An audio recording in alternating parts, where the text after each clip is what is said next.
Welcome to विद्यालय study point. आज की इस वीडियो में हम डिस्कस करने वाले हैं क्लास 11th का हिंदी का हम पेपर कर रहे थे एंड हमने सेकंड पेपर डिस्कस किया था। उसका आज पार्ट 2 डिस्कस करेंगे हम इस वीडियो में। एंड ये आप देख सकते हैं 3 घंटे आपके पास रहते हैं पेपर करने के लिए।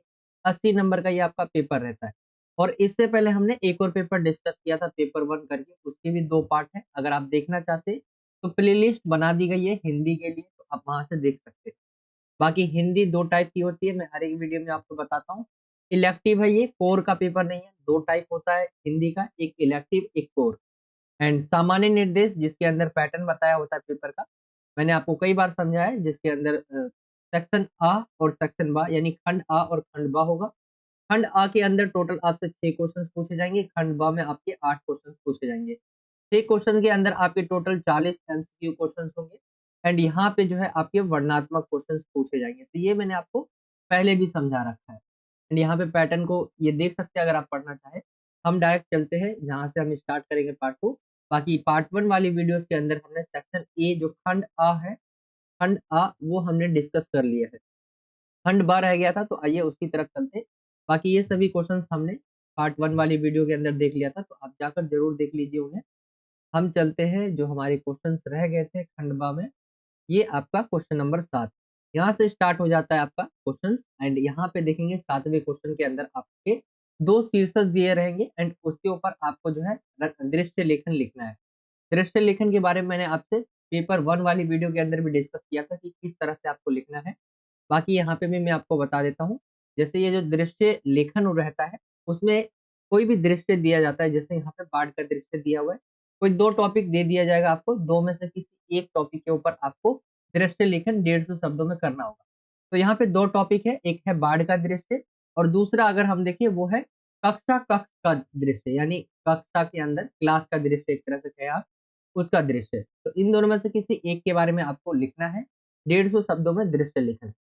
देखिए दृश्य लेखन में होता क्या है, सबसे पहले आप हेडिंग लिखेंगे, फिर उसके बाद जो दृश्य के अंदर कुछ चीजें, कुछ वर्ड्स आप लिख सकते हैं ऑब्लिक डालकर, जैसे यहाँ पे दिया हुआ है। ठीक है, जो जो वर्ड है, जो इंपॉर्टेंट वर्ड लगे आपको तो यहाँ पे लिख देना है। फिर उसके बाद बाढ़ के दृश्य को लेकर आप बता सकते हैं। जैसे यहाँ पे बताया हुआ है, एक बड़ा क्षेत्र जलमग्न है, तेज रफ्तार में बहते पानी अनेक पेड़ पौधे खेत खलिहानों मकानों आदि को अपने में समाता जा रहा है। अब बाढ़ के बारे में बताएंगे कि बाढ़ अगर आपने देखा है या ना देखा हो मुझे नहीं पता, लेकिन आप जो है अगर देखा है जिस बच्चे ने, तो वो अपने अकॉर्डिंग आप बता सकते हैं कि क्या-क्या होता है बाढ़ में। एंड जिसने नहीं देखा है उसको भी पता है कि बाढ़ में जो है पूरे जो गाँव है, अगर गाँव के अंदर बाढ़ आता है तो कई जो है गाँव डूब जाते हैं पानी में। ठीक है, इसमें क्या-क्या नुकसान होता है वो सब बता सकते हैं आप। जैसे जीव जंतुओं का नुकसान होता है इसके अंदर, ठीक है, जानवरों की हानि बहुत जो है जान जाती है इसके अंदर, आप लिख सकते हैं। कइयों के घर टूट जाते हैं, खेतों में जो फसल रहती है बर्बाद हो जाती है, ये सारी चीज़ें आप इसके अंदर बता सकते हैं। वैसे इसमें जो कहा गया है, जैसे पानी में मवेशियों की जो लाशें हैं तैर रही है, डोंगियों में सवार लोग अपने ज़रूरी सामान को जो है को समेटकर परेशानी भरे मन से जो है चप्पू चला रहे हैं। कुछ लोग आपस की जो है ऊँची छतों पर चढ़कर बचाव दल के आने की जो है प्रतीक्षा कर रहे हैं। रेडियो पर समाचार बुलेटिन चल रहा है, छत पर सभी लोग रेडियो के इर्द-गिर्द जो है खड़े हैं। डोंगियों में बैठे लोग मोबाइल फ़ोन से अपनी स्थिति व अपने अपनों के सुरक्षित हाल-चाल की जानकारी साझा कर रहे हैं। बच्चों के ज़ोर-ज़ोर से रोने की आवाज़ें आ रही है। सबके चेहरे पर दुःख और भय छलक रहा है।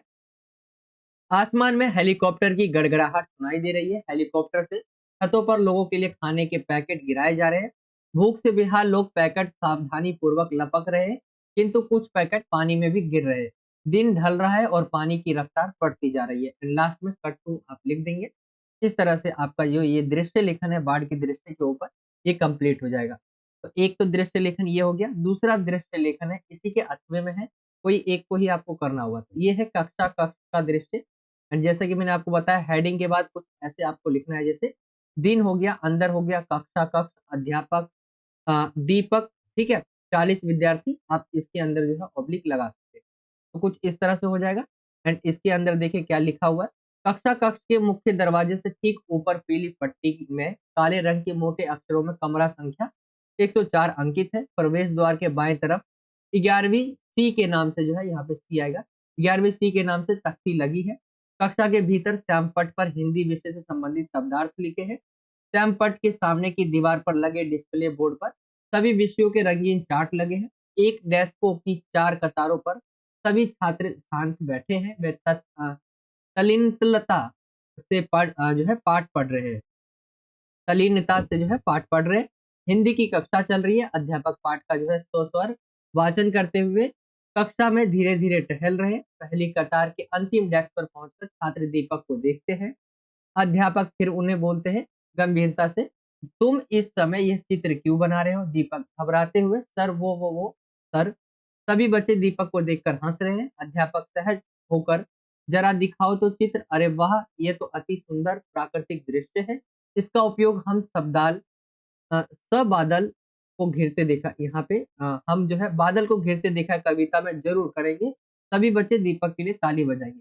फिर तड़ तड़ तड़ तालियों की आवाज कक्षा में गूंज रही है। अध्यापक दीपक को प्यार से समझाते हुए, बेटा यह चित्र अवकाश के समय में अवश्य पूरा करना। अभी आप ध्यान पूर्वक पाठ समझिए। लास्ट में दीपक आदर भाव से जो है, जी सर, मैं क्षमा प्रार्थी हूँ। अब मैं पाठ पर ध्यान दूंगा। अध्यापक हर्ष अनुभूति के साथ पाठ का स्वस्वर वाचन करते हुए आगे बढ़ गए हैं। Cut to. इस तरह से जो है, जो आपके जैसे देखिए दृश्य क्या होता है, दृश्य लेखन में आपने जो देखा है आपको बताना है। तो ऐसे ही ये जो है आपने देखा इसमें क्या क्या हुआ क्लास के अंदर, कक्षा के अंदर, एंड उसी को आपने इस तरह लिखना है।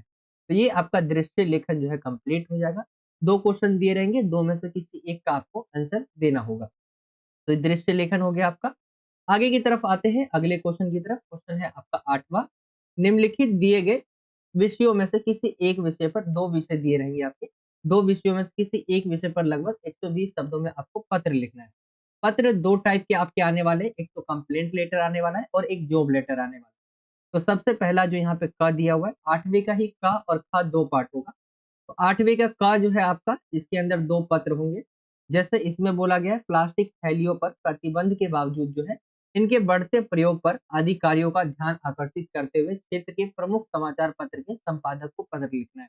तो यहाँ पे आप देखेंगे संपादक को पत्र लिखना है, एक तरह से कंप्लेंट लेटर है। तो यहाँ पे परीक्षा भवन नई दिल्ली सबसे पहले एड्रेस आता है, फिर डेट आप डाल सकते हैं। फिर प्रति संपादक नव भारत टाइम्स, बहादुर शाह जफर मार्ग, न्यू दिल्ली, एंड यहाँ पे पिन कोड।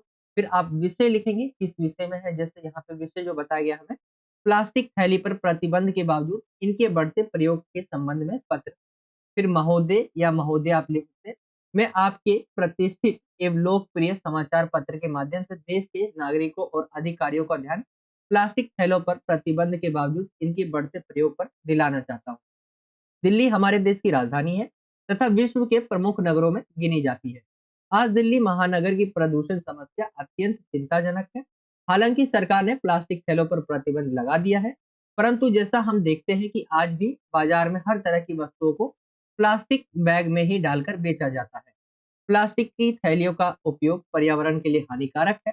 ये लोगों की जीवन शैली की एक आम जरूरत बन गई है। इसी कारण लोग इसके दुष्प्रभावों को जानते हुए भी इसके उपयोग को पूरी तरह बंद नहीं कर पा रहे। प्रतिदिन प्लास्टिक बैग में ही कूड़ा जो है भरकर कूड़ेदान में डाला जाता है। सब्जियां व फल लाने में भी प्लास्टिक का ही उपयोग हो रहा है। प्लास्टिक को जलाए जाने पर प्रदूषण बढ़ता है। जल सरोवर के पानी में भी प्लास्टिक बैग उपयोग करके फेंक दिया जाता है, जिसे जल जंतु खाकर मर रहे। हमें इस समस्या के प्रति जागरूकता को अपनाना चाहिए। मेरा अधिकारियों से विनम्र निवेदन है कि इस दिशा में कोई ठोस कदम उठाकर इस समस्या का समाधान करें। फिर लास्ट में आप लिखेंगे, आशा है कि मेरे विचारों को आप अपने समाचार पत्र में स्थान देंगे ताकि लोगों और सरकार के साझा प्रयासों से इस समस्या का स्थायी निवारण हो सके। लास्ट में धन्यवाद, फिर अपना नाम या सिग्नेचर कर सकते हैं।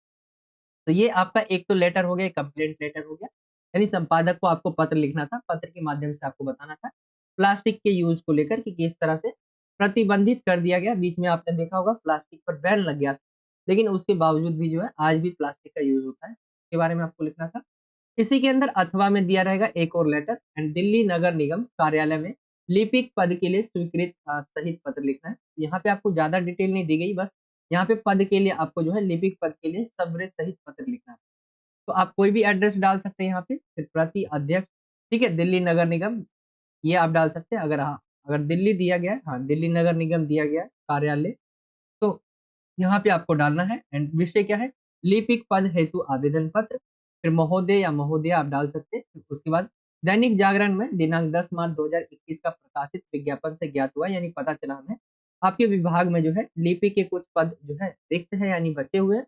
मैं मैं जो है स्वयं को इस पद के उम्मीदवार के रूप में प्रस्तुत कर रहा हूँ या कर रही हूँ।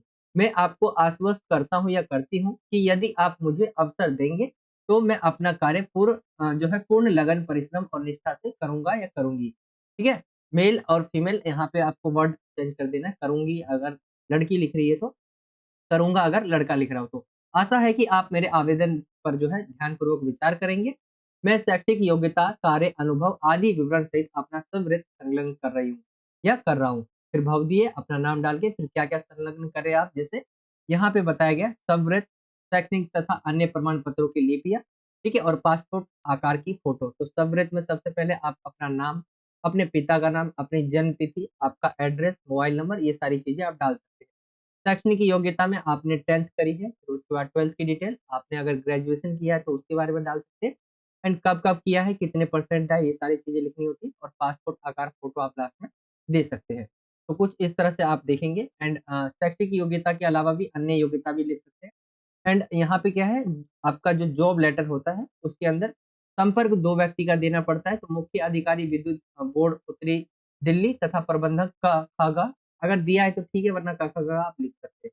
तो इस तरह से आप लिख सकते हैं, बाकी आप अनुभव के बारे में भी लिख सकते हैं, कार्य में यानी एक्सपीरियंस आपका कितना है, भाषा के बारे में आप क्या जानते हैं, कौन-कौन सी भाषा आपको आती है एंड ये आपका जो है कुछ इस तरह से ये वाला लेटर लास्ट में जो है हस्ताक्षर आप साइन करके करेंगे एंड ये खत्म हो जाएगा। तो ये है आपका जॉब लेटर, 2 ही लेटर आपके एग्ज़ाम में पूछे जाएँगे, या तो आपका जॉब लेटर पूछा जाएगा या तो आपसे जो है कंप्लेंट लेटर पूछा जाएगा। तो ये वाला जो है क्वेश्चन कंप्लीट हो जाता है। हम आते हैं अगले क्वेश्चन की तरफ। अगला क्वेश्चन जो है ख दिया हुआ है, 8वें का ही ख है आपका एंड इसके अंदर जो है प्रतिवेदन लिखना है आपको। आपके स्कूल में हिंदी साहित्य परिषद की एक सभा हिंदी दिवस समारोह को मनाने हेतु आयोजित की गई, उसका प्रतिवेदन तैयार करना है। एंड दूसरा जो क्वेश्चन रहता है इसी में 8वें में रहता है आपका, वो है कार्यसूची। ठीक है? कार्यसूची आपको बनाना है किसके ऊपर? रेजिडेंट्स वेलफेयर सोसाइटी दयानंद विहार की कार्यकारिणी समिति की बैठक के चुनाव के लिए कार्यसूची आपको बनाना है। तो सबसे पहले अगर हम देखें यहाँ पे आपका जो प्रतिवेदन दिया हुआ है, इसमें आपको जैसे टॉपिक लिखना है हिंदी भाषा के प्रति सम्मान व विकास संबंधी प्रतिवेदन। फिर यहाँ पे आप लिखेंगे जैसे स्कूल में हिंदी भाषा के प्रति सम्मान, इसका निरंतर उपयोग करने के भाव जगाने व इसकी वैज्ञानिक प्रवृत्ति को समझाने के लिए 14 सितंबर जो है 2000 आप 20 डाल सकते हैं या 2024 आपकी मर्जी है, तो विद्यालय के प्रधानाचार्य श्री के पी सिंह ने जो है हिंदी साहित्य परिषद के साथ एक सभा आयोजित की जिसमें निम्नलिखित सदस्य थे। ठीक है? तो ये जो है हो चुका है कार्य, इसके ऊपर आपको बनाना है प्रतिवेदन। तो कौन-कौन से सदस्य थे आप यहाँ पे लिखेंगे। 4-5 सदस्यों के आपको नाम लिख देने हैं और सदस्य कौन, जैसे सचिव थे, कौन थे वो आपको बताना है। फिर उसके बाद लिखेंगे हिंदी साहित्य परिषद द्वारा ये अनुभव किया गया कि अंग्रेजी भाषा में शिक्षा प्राप्त करने के कारण विज्ञान व वाणिज्य विषय पढ़ने वाले विद्यार्थियों की सामान्य बोलचाल की भाषा में अंग्रेजी का प्रभाव निरंतर बढ़ रहा है, जो उचित नहीं है। हिंदी हमारे देश की राजभाषा है। किसी भी राष्ट्र, स्वतंत्र राष्ट्र के लिए अपनी भाषा की पहचान और प्रयोग गर्व की बात है। अतः निम्नलिखित कार्य योजना से हिंदी भाषा में अभिव्यक्ति को जो है बढ़ावा दिया गया। विद्यालय में नियमित रूप से भाषण, कविता पाठ और प्रश्नोत्तरी प्रतियोगिता आयोजित की जाएगी। ये चीजें हुई। हिंदी के गौरव को प्रकट करने वाली उक्तियां विद्यालय परिसर में लिखी जाएगी। गत वर्ष की हिंदी परीक्षा विषय में अधिकतम अंक प्राप्त करने वाले प्रत्येक कक्षा के विद्यार्थी को सम्मानित किया जाएगा। यहाँ पे दिनांक दिया हुआ है एंड हस्ताक्षर आ जाते हैं, जैसे सचिव है तो सचिव के, सदस्य के, फिर सदस्य, फिर सदस्य, फिर सदस्य। ऐसे ही आपको प्रतिवेदन तैयार करना होगा। तो ये आपका प्रतिवेदन हो गया। ये 8वें का ख रहेगा। 8वें के ख में जो अथवा रहेगा वो आपका कार्यवृत्त और कार्यसूची होगा आपका।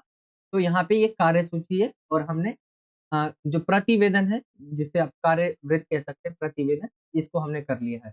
अब देखिए हम कार्यसूची को, तो ये है आपका दिया हुआ है रेजिडेंट्स वेलफेयर सोसाइटी दयानंद विहार की कार्यकारिणी समिति की बैठक के चुनाव के लिए कार्यसूची आपको बनाना है। तो बैठक की तिथि आप डालेंगे, समय डालेंगे, स्थान कहाँ है, ठीक है? फिर कार्यसूची क्या-क्या है, जैसे सचिव का स्वागत, पिछली बैठक के जो कार्यों पर जो है चर्चा, कार्यकारिणी की वार्षिक आम सभा के कार्यक्रम पर विचार, चुनाव तिथि व कार्यक्रम निर्धारण, समिति के आय व व्यय पर जो है चर्चा होगी, समिति का घोषणा पत्र, धन्यवाद ज्ञापन, हस्ताक्षर आएँगे फिर जो है सचिव के, फिर रेजिडेंट्स वेलफेयर सोसाइटी दयानंद विहार, लास्ट में एड्रेस यहाँ पे डाल देना। तो कुछ इस तरह से ये आपका कार्य सूची हो जाएगा।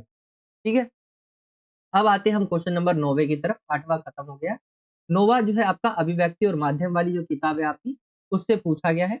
निम्नलिखित प्रश्नों के उत्तर लगभग 40 शब्दों में आपको देने हैं। तो सबसे पहला क्वेश्चन पूछा गया है, डायरी लेखन के लाभ क्या है? तो डायरी आप सभी को पता है कहते हैं किसे, एक ऐसी डायरी होती है जिसमें हर एक पेज के ऊपर, हर एक पृष्ठ के ऊपर जो है डेट दिया रहता है और लाइन से सजी रहती है वो। यहाँ साइड में अब कहीं भी लिखा रह सकता है वो, चाहे यहाँ लिखा रहे, चाहे आप पेज पलटेंगे तो आपको पेज पलटने के इस तरफ मिल जाएगा।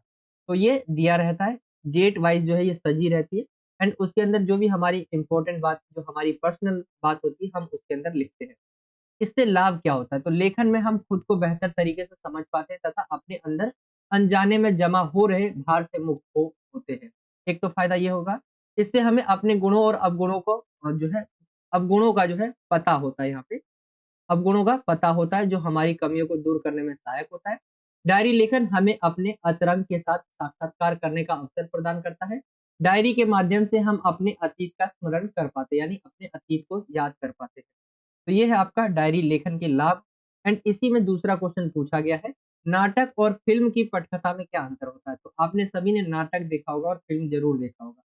दोनों ही चीजें, अगर आप नाटक को देखेंगे तो एक ही चीज को बहुत अ, समय तक जो है घिसा जाता है। जैसे आप, हम भी आज के समय नाटक देखते देखते हैं, मतलब मम्मी सब देखती है, बहन सब देखती है, तो हमें जब वहाँ हम बैठते हैं साथ में कभी, तो वहाँ देखते हैं किसी एक ही चीज को वो बहुत ज्यादा जो है, आधे घंटे का तो नाटक का एक एपिसोड रहता है और छोटी सी बात को जो है रगड़ कर आधे घंटे तक दिखाया जाता है। लेकिन फ़िल्म में ऐसा नहीं होता, फ़िल्म जो है एक टाइम पीरियड रहता है उसका, 2.5 घंटे 2 घंटे में खत्म होती है। यानी फ़िल्म आप देखेंगे छोटे होते हैं, लेकिन वहीं देखेंगे नाटक तो बहुत बड़े होते हैं। कई कई साल, 10 साल तक नाटक चलता है कोई एक, ठीक है? बहुत सारे नाटक हुए जो बहुत समय तक। तो नाटक और फ़िल्म में जो मेन अंतर है वो है, एक तो छोटा होता है फ़िल्म, और नाटक क्या होते हैं, बहुत लंबे होते हैं। नाटक के अगर घटना स्थल को देखेंगे तो सीमित होते हैं, यानी नाटक देखेंगे तो एक घर की 4 दीवारें के अंदर ही नाटक होता रहता है। लेकिन फ़िल्म को देखेंगे तो अभी अभी आप यूरोप के अंदर हैं, तो कभी आप इंडिया के अंदर हैं, कहीं पाकिस्तान के अंदर हैं। मतलब कहने का मतलब ये है कि एक जगह से दूसरी जगह, यानी जो है इसकी घटना स्थल जहाँ पे शूटिंग हो रही है, नाटक के अंदर शूटिंग एक ही रूम के अंदर, एक ही घर में होती है, ठीक है? एक एरिया होता है फिक्स, वहीं पे शूटिंग होती है। लेकिन फ़िल्म में ऐसा नहीं होता, बहुत दूर-दूर तक जो है घटना स्थलों को शूट किया जाता है। आगे देखिए, नाटक एक सजीव कला माध्यम है। नाटक के माध्यम से एक दिखाया जाता है परिवार का, ठीक है? एक सजीव, जैसे हमारे साथ हो रहा हो, या नाटक क्या है, सजीव कला का माध्यम है। नाटक में कथा का विकास रेखीय होता है, फ़िल्म में विकास कई प्रकार से होता है। तो नाटक और फ़िल्म की पटकथा में अंतर समझ गए होंगे आप। एंड हम तो बहुत परेशान हैं भाई नाटक से, बहुत घिसता रहता है किसी एक चीज़ को बहुत समय तक। हम देखते हैं अपने परिवार में जो देखने देखने वाले, तो उनको देखते हैं हम बैठकर जो है कभी-कभी उनके साथ देखते हैं एक ही नाटक, एक ही वर्ड को या कोई एक छोटी-सी बात को पूरा आधे घंटे तक, क्योंकि उसके बीच भी 2-4 बार प्रचार आ जाते हैं, तो और लंबा कर देता है वो उस चीज़ को। 10वें क्वेश्चन की तरफ आते हैं, चलिए अब। 10वां क्वेश्चन जो है, इनमें से किन्हीं 2 क्वेश्चन के आपको आंसर देने होंगे। पहला क्वेश्चन पूछा गया, कस्तूरी मृग के अपने पर चिढ़ने का क्या कारण है? कस्तूरी मृग के अपने पर चिढ़ने के क्या कारण? तो कस्तूरी मृग यानी हिरण की नाभि में कस्तूरी बसी होती है। उसकी सुगंध उसे मस्त करती रहती है। लेकिन भाला हिरण अ, यहाँ पे भला आएगा। लेकिन भला हिरण इस सत्य से अपरिचित होता है, वह उसे ढूँढने के लिए इधर-उधर दौड़ता फिरता है, पर उसे ढूँढ नहीं पाता। कस्तूरी को कहीं भी न पाकर वह चिढ़-सा जाता है। तो इसीलिए वो अपने पर चिढ़ जाता है। ये राइट आंसर हो जाएगा। दूसरे क्वेश्चन की तरफ आए, दूसरा क्वेश्चन है, शाम होते ही कौन-कौन घर की ओर लौट पड़ते? शाम होते ही जो है आप देखेंगे पशु, पक्षी, किसान, व्यापारी एवं जो सभी लोग जो घर से बाहर होते हैं, घर लौट जाते हैं। तो ये हो जाएगा आपका क्वेश्चन दूसरा। तीसरा क्वेश्चन पूछा गया है, गिरिधर नार नवावती से सखी का क्या आशय है? तो गिरिधर नार नवावती से सखी का क्या आशय है? यहाँ पे बताया गया है कि यह आशय है कि जो कृष्ण जो है गोवर्धन, यहाँ पे आएगा, गोवर्धन पर्वत को उठाते समय भी नहीं झुके, वही कृष्ण मुरली के वशीभूत होकर अपनी गर्दन झुका देते हैं। वैसे बांसुरी बजाने में यह एक सामान्य सी क्रिया पर सखी सोतिया डाहवश मुरली को स्त्री रूप मानकर उससे ईर्ष्या रखती है। उसके कथन में ये व्यंग है कि कृष्ण एक साधारण नारी यानी बांसुरी के रूप में के प्रेम में वशीभूत होकर अपनी गर्दन तक नवाने को तैयार हो जाते हैं। तो ये इसका राइट आंसर आ जाएगा तीसरे का। एंड ये आपका क्वेश्चन नंबर 10 कंप्लीट हो जाएगा। आगे हम आते हैं अगले क्वेश्चन की तरफ। अगला क्वेश्चन पूछा गया है आपका 11वां। यहाँ पर निम्नलिखित में से किसी एक काव्यांश की सह प्रसंग आपको व्याख्या करनी है। एंड यहाँ पे आपका जो है काव्यांश दिया हुआ है, आप इसे देख सकते हैं। इसकी आपको सह प्रसंग व्याख्या करनी है। जैसे कोई टोकता तक नहीं इस डर से कि मगध में टोकने का रिवाज न बन जाए। एक बार शुरू होने पर कहीं नहीं रुकता हस्तक्षेप। वैसे तो मगध निवासियों कितना भी कतराओ, तुम बच नहीं सकते हस्तक्षेप से। जब कोई नहीं करता तब नगर के बीच से गुजरता हुआ मुर्दा यह प्रश्न कर हस्तक्षेप करता मनुष्य क्यों मरता है। तो ये आपने पढ़ा होगा अपने चैप्टर्स के अंदर, आपकी बुक के अंदर।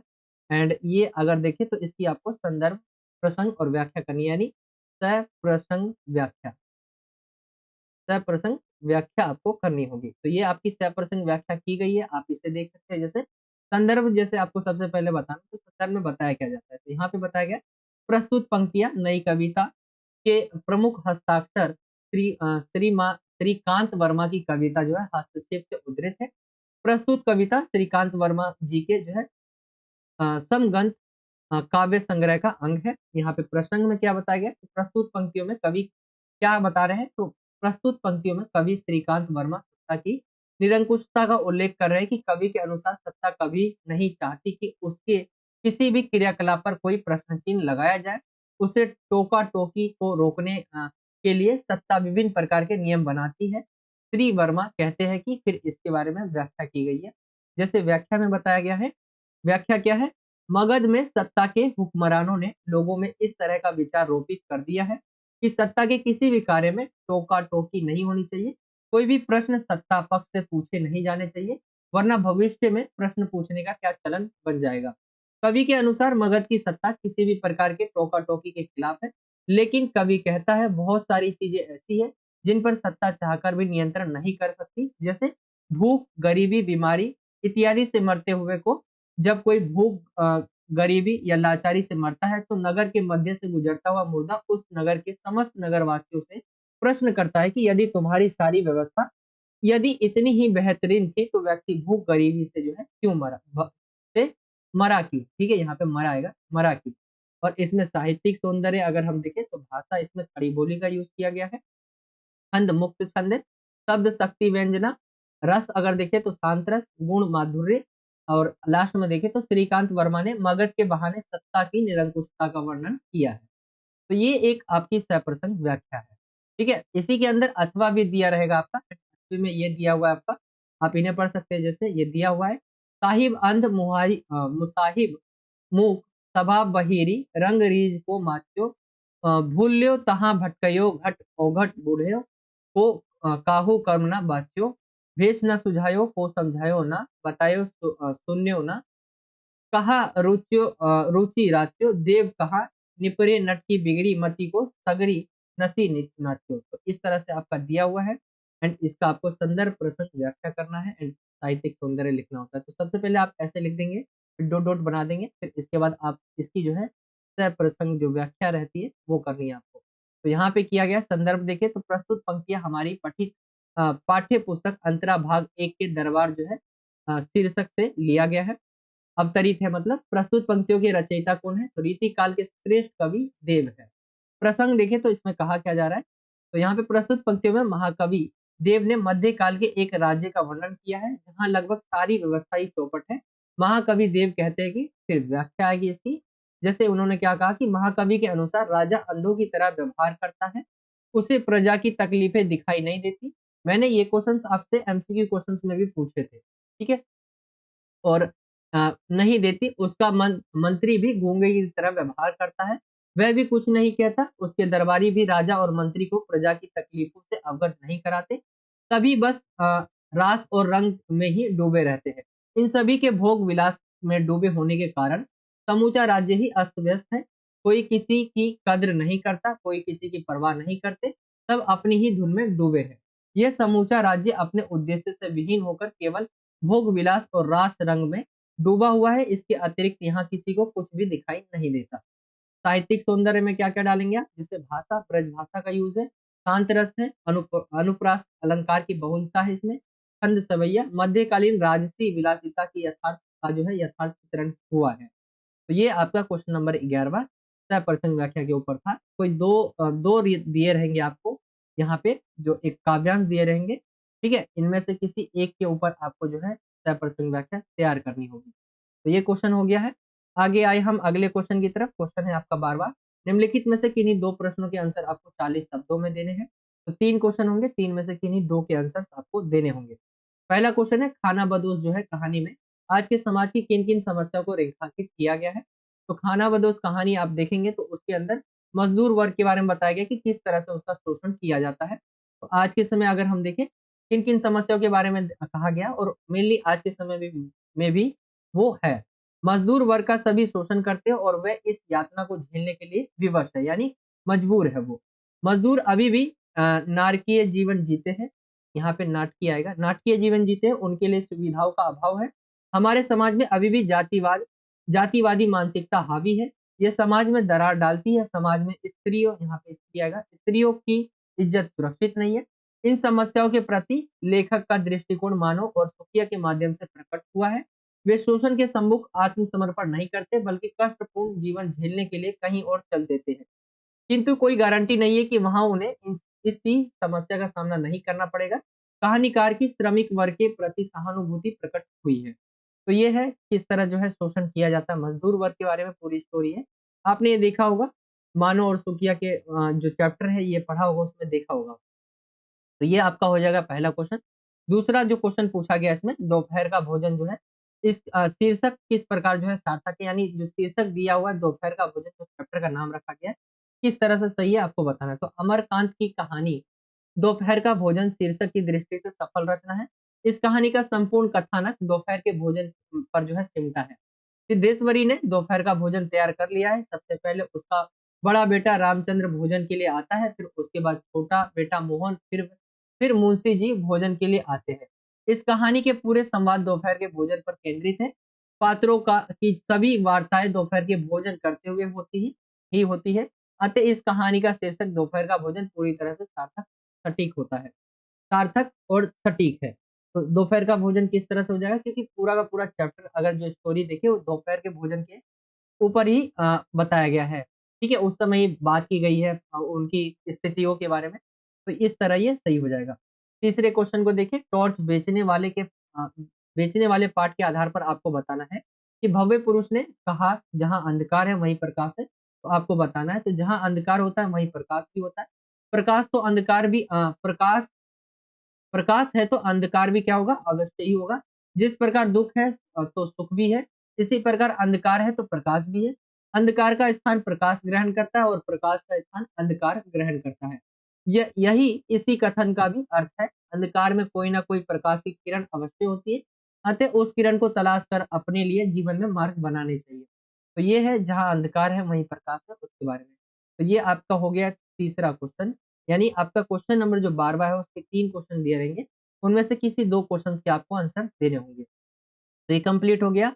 आगे हम आते हैं अगले क्वेश्चन की तरफ। क्वेश्चन नंबर है आपका 13वां। निम्नलिखित गद्यांश की आपको सह-प्रसंग, अभी हमने काव्यांश की करी थी, अब आपको गद्यांश की सह-प्रसंग व्याख्या करनी है। तो ये आप देखेंगे, आपका दिया हुआ है गद्यांश एंड इसको आप देख सकते हैं कुछ इस तरह से, एंड दूसरा आपका दिया गया है इसी के और में, एक और दिया गया अथवे में, ये आपका दूसरा। तो दोनों का आइए देखते हैं हम एक बार। यहाँ पे जो पहला दिया हुआ है आपका, सबसे पहले अगर हम इसको देखें तो ये आपका संदर्भ प्रसंग व्याख्या यहाँ पे की गई है। जैसे संदर्भ में ये दिया हुआ है आपका गद्यांश, ये आपका जो चैप्टर है ज्योतिबाई फूले जो है उसका है, एंड लेखिका इसका है सुधा सुधा अरोड़ा। प्रसंग देखिए अगर हम, तो लेखिका ने यहाँ ज्योतिबा फूले के उस वक्तत्व का उल्लेख अ, किया है जहाँ उन्हान उस समय दिया था जब उन्हें महात्मा कहकर पुकारा था। तो ये है, एंड व्याख्या अगर आप देख सके तो कुछ यहाँ पे दिया हुआ है व्याख्या में।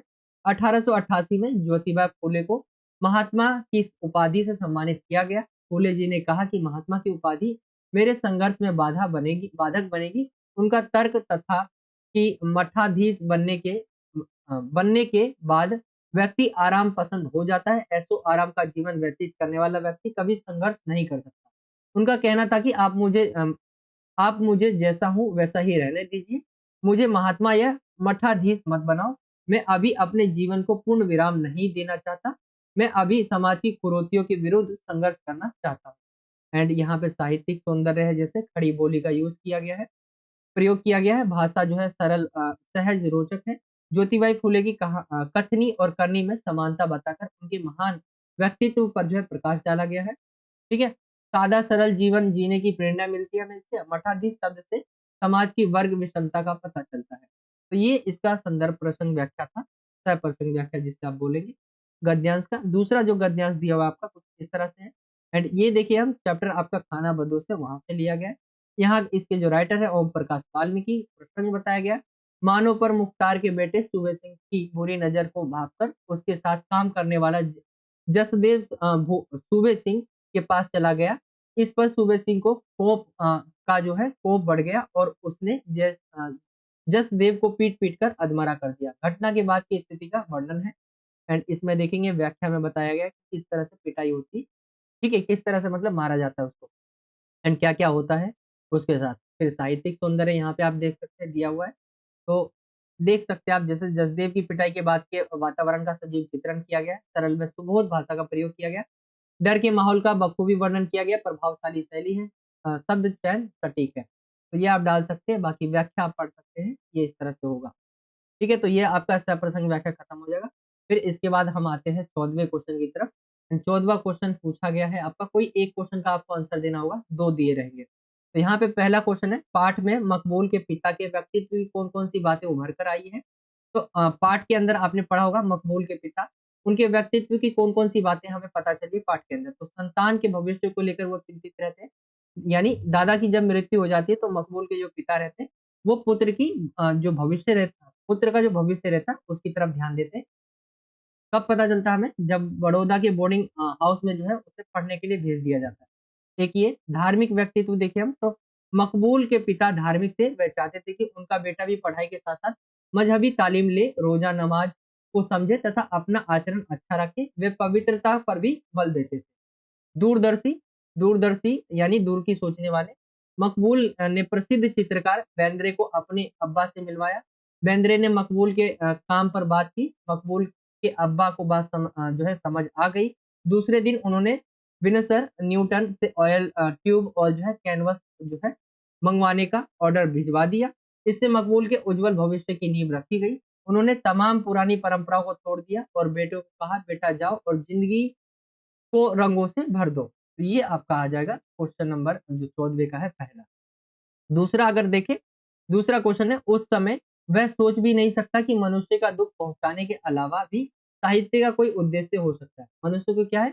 मनुष्य का दुःख पहुँचाने के अलावा भी क्या है? कोई साहित्य का भी उद्देश्य हो सकता है। लेखक ने ऐसा क्यों कहा? आपके विचार से कौन-कौन से उद्देश्य हो सकते हैं?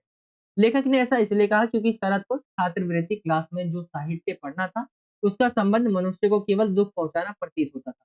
उसे सती, वनवास, चारों पाठ, सद्भाव, सद्गुरु और प्रकांड व्याकरण पढ़ना पड़ा। उसे प्रतिदिन पंडित जी के सामने खड़े होकर परीक्षा भी देनी पड़ती थी। इस प्रकार बाल शरद का साहित्य से जो है परिचय आंसुओं के माध्यम से हुआ। उस स्थिति को देखकर यही सोचना पड़ता था कि मनुष्य को दुःख पहुँचाने के अलावा साहित्य का कोई और उद्देश्य नहीं हो सकता।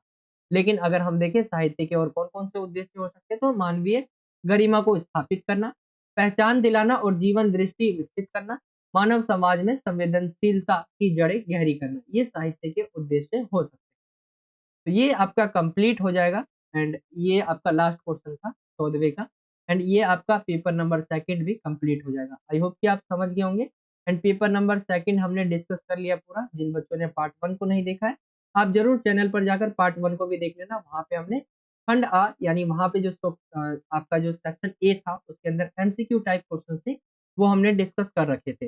बाकी ये सेकंड पेपर का आपका हमने पार्ट 2 डिस्कस किया है एंड पार्ट 1 का लिंक आपको डिस्क्रिप्शन में मिल जाएगा, वहाँ से आप देख लेना। बाकी वीडियो कैसा कैसा लगा आप कमेंट करके ज़रूर बताइए। अगर अच्छा लगा हो तो वीडियो को लाइक करें, अपने दोस्तों में वीडियो को शेयर करें ज़्यादा से ज़्यादा।